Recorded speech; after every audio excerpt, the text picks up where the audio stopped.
सबसे पहले इस वक्त की बड़ी खबर का रुख करते हैं पाकिस्तान से सटे हुए जिलों में इस समय मॉक ड्रिल चल रही है। कई राज्यों में मॉक ड्रिल चल रही है। 4 राज्य और 2 केंद्र शासित प्रदेशों में इस समय मॉक ड्रिल चल रही है।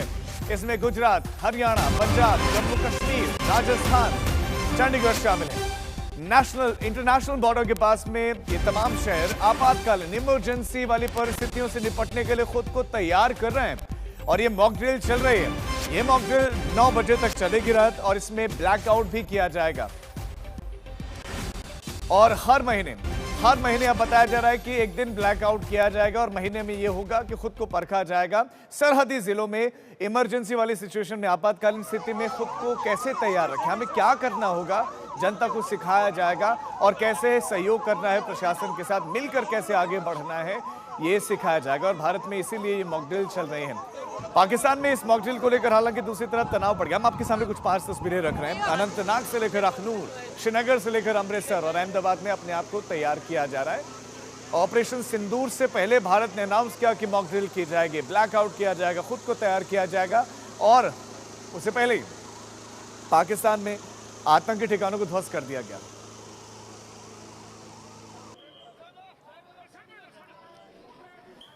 और हमारे 3 संवाददाता इस खबर पर ज्यादा जानकारी के साथ जुड़ गए। आशीम बसी हमारे साथ जुड़े हैं, ब्रजेश दोषी हमारे साथ हैं और कमलजीत संधू आपके हमारे साथ हैं। कमलजीत, सबसे पहले आपके पास आते हुए किस तरह से मॉक ड्रिल आगे बढ़ रहा है, क्या क्या टेस्ट किया जा रहा है? देखिए, इससे पहले जो तैयारी थी वो ऑपरेशन सिंदूर की थी, लेकिन उस समय मॉक ड्रिल का इतना समय नहीं मिल पाया हुआ। लेकिन अब ऑपरेशन शील्ड हो रहा है, यानी कि वो जो कि बिल्कुल तैयारी के साथ किया जा रहा है, जहां पे सिविल डिफेंस रूल्स के तहत ये पूरा आयोजन किया गया है। और आपको बता दें, यहाँ पे चाहे डॉक्टर्स हों, चाहे सिविल डिफेंस एम्प्लॉइज हों, चाहे एडमिनिस्ट्रेशन हो, चाहे मिलिट्री स्टाफ हो, किस तरह से एक रिस्पॉन्ड करता है वॉर लाइक सिचुएशन का।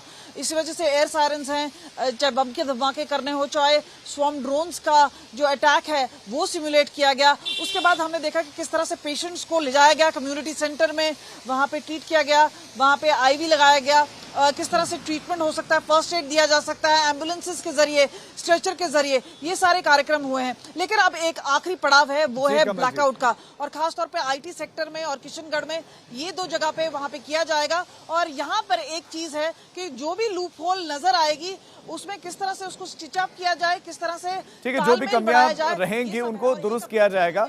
हमारे साथ सुनील जी भट्ट भी जुड़ गए हैं जम्मू से। सुनील जी भट्ट, ऑपरेशन शील्ड की आवश्यकता क्यों पड़ी? अब बताया जा रहा है कि हर महीने एक दिन ये जो है इस तरह से अपने आप को टेस्ट किया जाएगा, इसकी आवश्यकता क्यों? और इस समय का अपडेट भी दें, कैसे मॉक ड्रिल हो रही है वहां?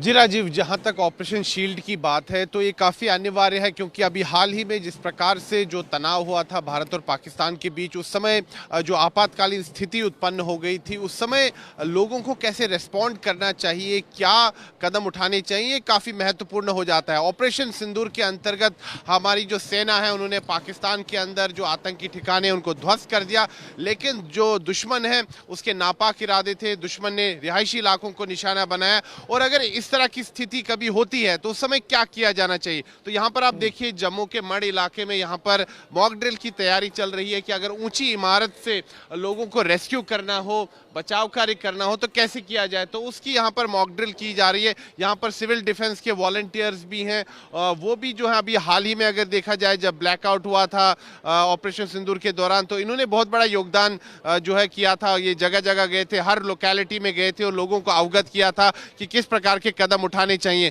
तो आज भी यहाँ पर जो ऑपरेशन शील्ड के अंतर्गत जो मॉक ड्रिल चल रही है, इसमें सिविल डिफेंस वॉलंटियर्स यहाँ हैं, SDRF के जो कर्मी हैं वो भी यहाँ पर हैं। और अगर मैं कहूँ कैमरा पर्सन से वो आपको तस्वीरें भी दिखाए, यहाँ पर सभी जो साजो सामान है जो कि रेस्क्यू ऑपरेशन में लगता है वो भी यहाँ पर लाया गया है और पूरी तरह से व्यापक तौर पर ये पूरी मॉक ड्रिल की जा रही है। यहाँ पर जम्मू के अलग अलग इलाकों में, खासतौर पर सीमावर्ती इलाकों में, यहाँ पर आप देखिए कि SDRF के कर्मी भी यहाँ पहुँच चुके हैं और धीरे धीरे यहाँ पर जो है चरणबद्ध तरीके से जो है इस मॉक ड्रिल के अलग अलग चीज़ों को अभी यहाँ पर किया जा रहा है। और प्रयास यही है कि लोग जो है वो अवगत हो कि कैसे रेस्पॉन्ड करना है अगर कोई आपातकालीन स्थिति उत्पन्न होती है। तो यहाँ जम्मू के भी अलग अलग क्षेत्रों में इस समय अगर हम देखें तो मॉक ड्रिल की जा रही है। राजीव। बिल्कुल सुनील जी, आपके पास हम लौटते हैं। असीम बसी का रुख करते हैं, अमृतसर से हमारे साथ जुड़े हैं। अमृतसर कितना तैयार है, क्या कुछ चल रहा है वहाँ मॉक ड्रिल में? असीम।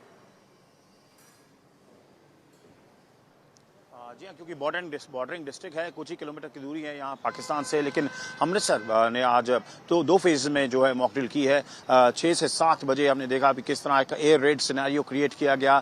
जैसे ही बताया गया कि एक मॉक ड्रिल के अंदर जो है वो ब्लास्ट हुए हैं, उसके बाद पूरा civil defence, district administration, home guards, वो सारे स्विंग इन करते हैं एक्शन में। और उसके बाद फायर ब्रिगेड्स और एम्बुलेंसेज सबका इस्तेमाल किया गया और लोगों को रेस्क्यू किया गया। जो इंजर्ड थे, जिसको बोलते हैं मॉक ड्रिल में जिनको इंजर्ड दिखाया गया था, उनको वहां से लेके किस तरह हॉस्पिटलाइज कराना है, वो सारी सिचुएशन की गई। लेकिन अब कुछ टाइम बाद, क्योंकि 8 बजेंगे, तो 8 से 8:30 के बीच में अमृतसर में ब्लैकआउट होगा। हालांकि ये पार्शियल ब्लैकआउट है, पूरे शहर में नहीं है, लेकिन सिविल लाइन एरियाज में है। सो पिछली बार भी लोगों ने बहुत कोऑपरेट किया था और इस बार भी लगता है कि लोग बहुत ही कोऑपरेशन दिखाएंगे, क्योंकि अमृतसर स्ट्रेटेजिकली बहुत इंपॉर्टेंट है। पंजाब का 553 किलोमीटर का बॉर्डर है पंजाब के साथ, पाकिस्तान के साथ, और ये बिल्कुल बॉर्डरिंग डिस्ट्रिक्ट है। और पिछली बार हमने देखा ऑपरेशन सिंदूर के दौरान कि जब एस्केलेशन हुआ था तो अमृतसर भी एक पॉइंट ऑफ अटेंशन था और हमेशा ही सिक्योरिटी यहाँ बहुत टाइटन रहती है। सो ये मॉक ड्रिल्स तो गुजरात भी था। आपके पास असीम लौटते हैं और गुजरात में कैसे मॉक ड्रिल चल रहा है, हमारे साथ ब्रजेश दोषी हमारे संवाददाता हैं। ब्रजेश, गुजरात में कैसे अपने आप को तैयार किया जा रहा है, क्या कुछ वहां पर किन किन हिस्सों में हो रहा है? बिल्कुल, देखिए, गुजरात के सभी जिलों में मॉक ड्रिल हुई है। शाम 5 से 6:30 तक का समय था। हर जिले में अलग अलग वक्त तय किया गया था। पर राजीव, मैं बताऊं कि इसमें सिविलियंस को ऐड नहीं किया गया। ये जो मॉक ड्रिल था वो एजेंसियों के बेहतर तालमेल के लिए था कि home guard, civil defence volunteers, fire services, emergency services, ये कैसे बेहतरीन तालमेल करके अगर कोई आपातकालीन स्थिति होती है तो उनमें लोगों को कैसे बचाने में सफल हो पाए और कैजुअलिटी कम से कम हो। तो ये उद्देश्य के साथ ऑपरेशन शील्ड के तहत ये मॉक ड्रिल किया गया है। इसमें सामान्य नागरिकों को बहुत कम जोड़ा गया है। ब्लैकआउट भी बहुत पार्शियल है। काफी जो है, सभी जिलों की अगर मैं बात करूं तो जिलों में सिर्फ एक आध गांव या 2 गांव में जो है वो ब्लैकआउट होना है। पूरे जिलों में ब्लैकआउट नहीं है। बॉर्डर के जो मतलब सीमावर्ती जितने जिले हैं वहां पर भी जो है पार्शियल ब्लैकआउट किया गया है। तो सभी लोगों को इसमें इंक्लूड नहीं किया गया। एजेंसियों पर इस बार भार दिया गया है कि एजेंसियां जो है बेहतर कोऑर्डिनेशन कैसे करें और आपातकालीन स्थिति में कैसे बेहतर काम हो पाए। बहुत शुक्रिया आप सभी का इस तमाम जानकारी के लिए। ऑपरेशन शील्ड के तहत भारत में ये मॉक ड्रिल